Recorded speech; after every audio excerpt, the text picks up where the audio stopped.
Hare Krishna, we are continuing to read the teachings of Lord Kapila, the book by His Divine Grace Srila A.C. Bhaktivedanta Swami Prabhupada. Chapter 6, Devahuti Desires Transcendental Knowledge, and continuing text number 11. As stated in the Bhagavad Gita 16.19, Tanaham dvishatah kruran samsareshu naradaman kshipam yajasram ashubhan asurishvaiva yonishu. Quote, those who are envious and mischievous, who are the lowest among men, are cast by me into the ocean of material existence, into various demoniac species of life. Unquote. Demons are always subject to be punished, and great demons like Ravana and Hiranyakashipu are personally punished by the Lord. Otherwise, ordinary demons are punished by the laws of material nature. Krishna does not need to come to punish the petty demons, but when there are great demons like Ravan, Hiranyakashipu, and Kamsa, the Lord comes as Lord Ramachandra, Lord Nrisimhadeva, and Lord Shri Krishna to punish them. If we do not want to be punished, we have to follow the rules and regulations, Sad Dharma. Dharma means the laws given by God.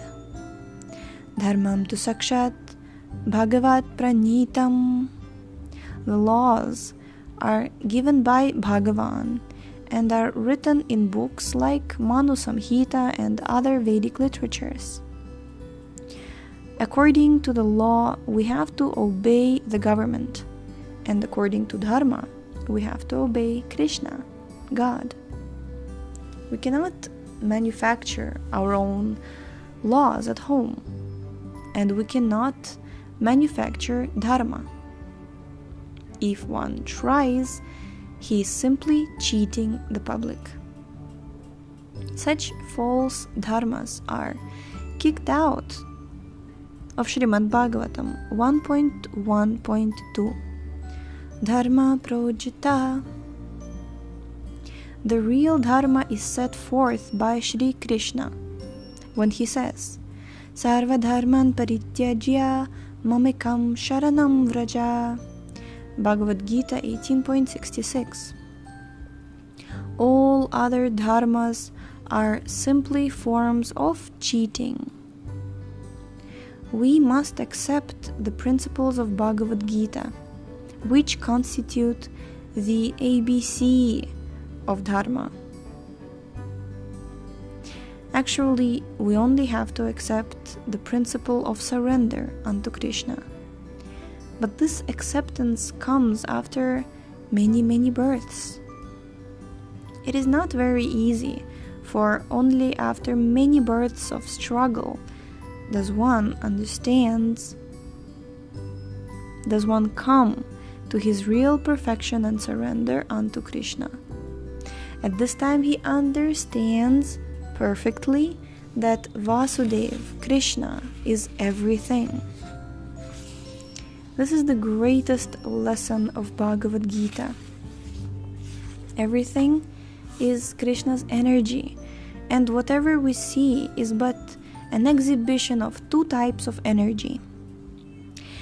Everyone knows that the sun has two types of energy, heat and light.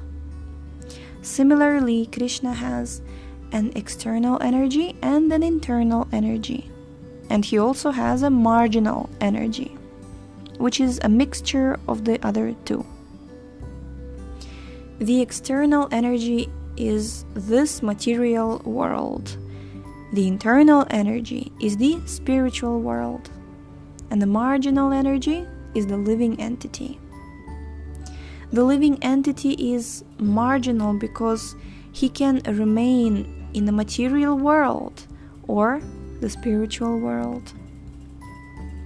Bhagavad Gita describes two types of living entities, Kshara and Akshara. Those living in the material world and those in the spiritual world. Those who have fallen into the material world are attracted by the tree of samsara, the banyan tree of material existence described in Bhagavad Gita, 15th chapter. It is essential that we disassociate ourselves from this tree by detachment. Cutting down this tree is very difficult, but it is possible with the weapon of detachment. There is a Bengali proverb that states, "I'll catch the fish, but I will not touch the water." That type of intelligence is required. In America, we see many old men on the beach who have retired from their business to waste their time trying to catch fish. They are not very cautious and they touch the water. However, we have to live in this material world in such a way that we do everything for Krishna, but do not touch the water of the material world. In this way, we will have no attachment to things of this material world. We may have many great temples, but we should not be attached to them. It is for Krishna's sake that we construct temples, but we must understand that the temples are Krishna's property. Our mission is to teach people that everything belongs to Krishna. Only a thief will occupy something belonging to another and claim it to be his. The Krishna consciousness movement preaches that everything belongs to Krishna and that everything should be used for Krishna's benefit. He is the beneficiary of everything, and it is to our benefit that we come to this knowledge. Isha vasyam idam sarvam. If one realizes that everything belongs to Krishna, one becomes the greatest Mahatma. Being a Mahatma does not mean that one wears a big beard and a particular type of dress. No, this awareness must be there. Whatever we do, whatever we have... Oh, there is a misprint. Whatever we have... It's a misprint. Whatever we have should be offered to Krishna.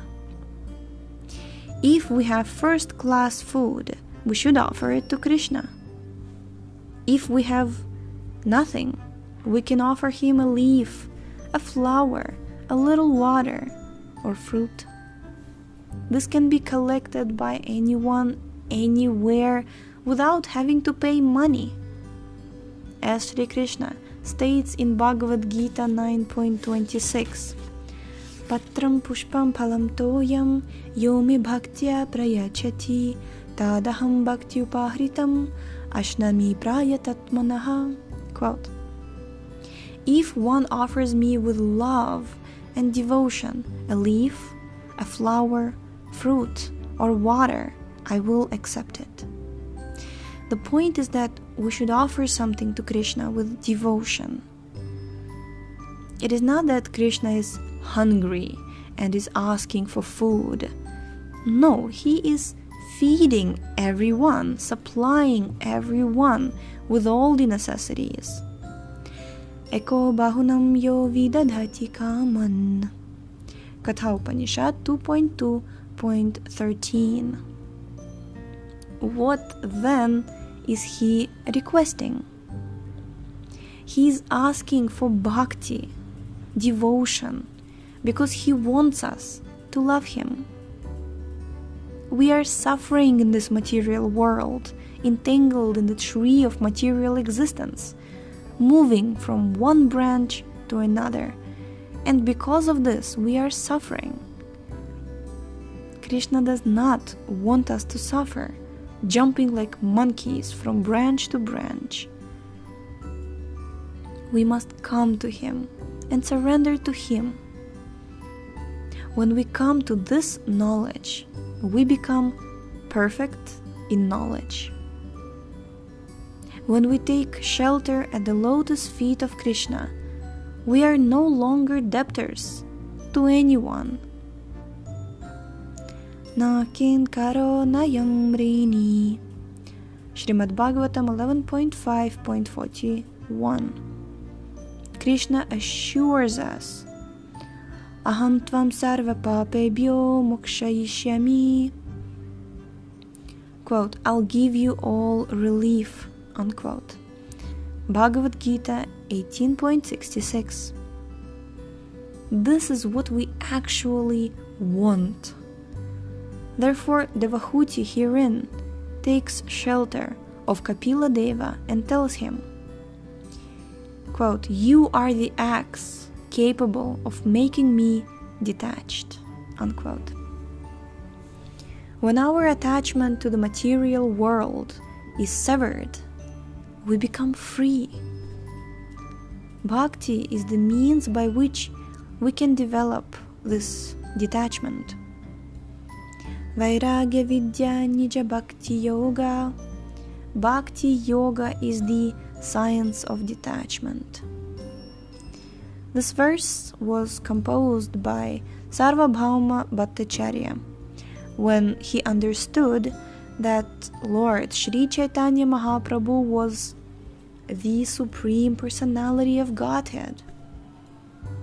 Sarvabhauma Bhattacharya was a great logician, and he composed 100 verses to Chaitanya Mahaprabhu, wherein he tells the Lord, Vairagya Vidya Nija Bhakti Yoga Shikshartham Ekah Purushah Purana Shri Krishna Chaitanya Shariradhari Kripam Budhiryastvam Aham Prapadye.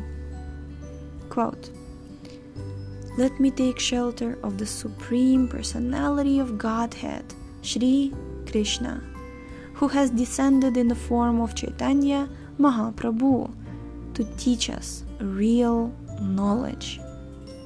His devotional service and detachment from whatever does not foster Krishna consciousness. He has descended because he is an ocean of transcendental mercy. Let me surrender unto his lotus feet. Unquote. Chaitanya Charitamrita Madhya Lila 6.254. When a person advances in Bhakti Yoga, he will automatically become detached from material attractions. There are many American and European boys and girls in this Krishna consciousness movement who have been born in countries where they can enjoy a good deal of material affluence, but they consider this material happiness and affluence like garbage in the street, because they are devotees of Vasudeva. They are no longer attached to these material things. This is the result of Bhakti Yoga, which enables one to be detached from material enjoyment. That detachment is the sign that one is advancing in Bhakti Yoga. Bhakti Pareshanubhavo Viraktir Anyatra Cha. Srimad-Bhagavatam 11.2.42. That is the test of advancing in Bhakti.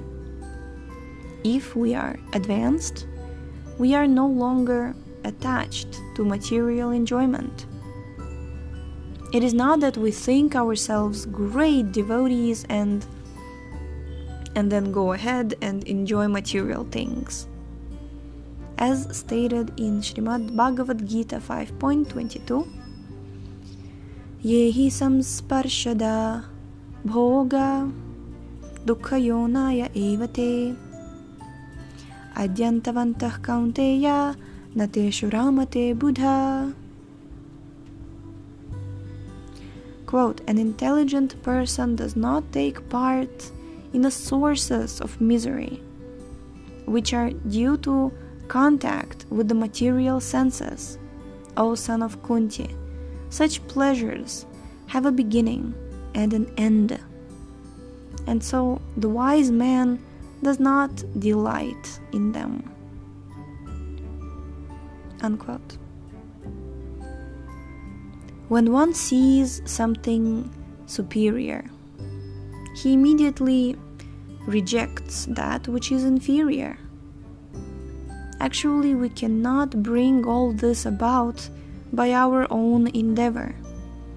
Therefore, we have to take shelter of Krishna, and he will help.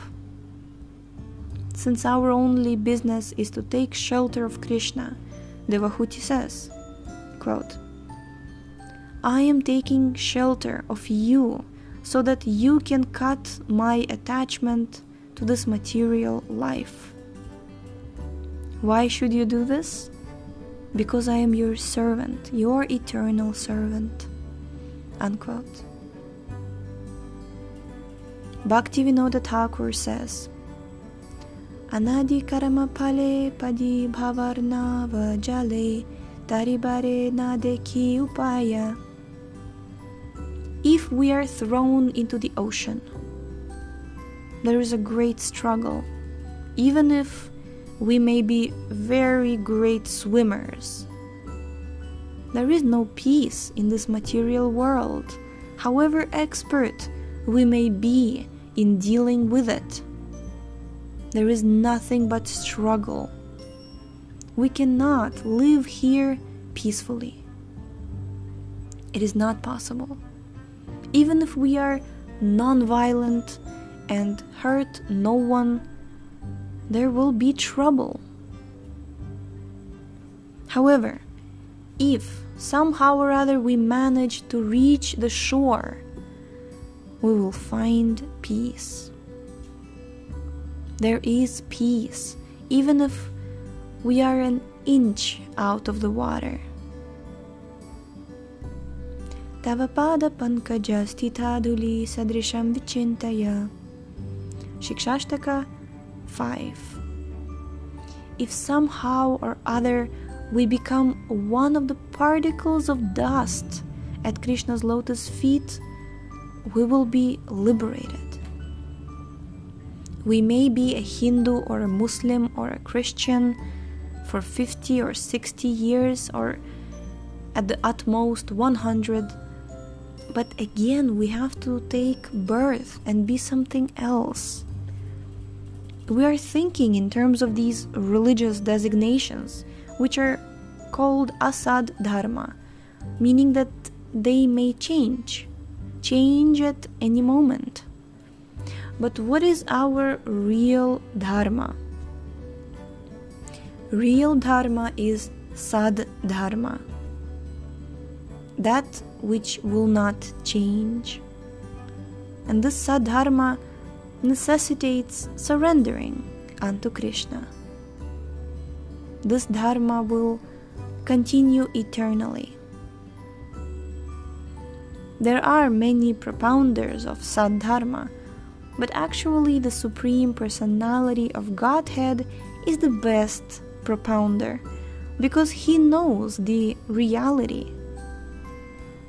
It is therefore said of the Goswamis, Nana Shastra Vichara Naika Nipunao Sad Dharma Samsthapako.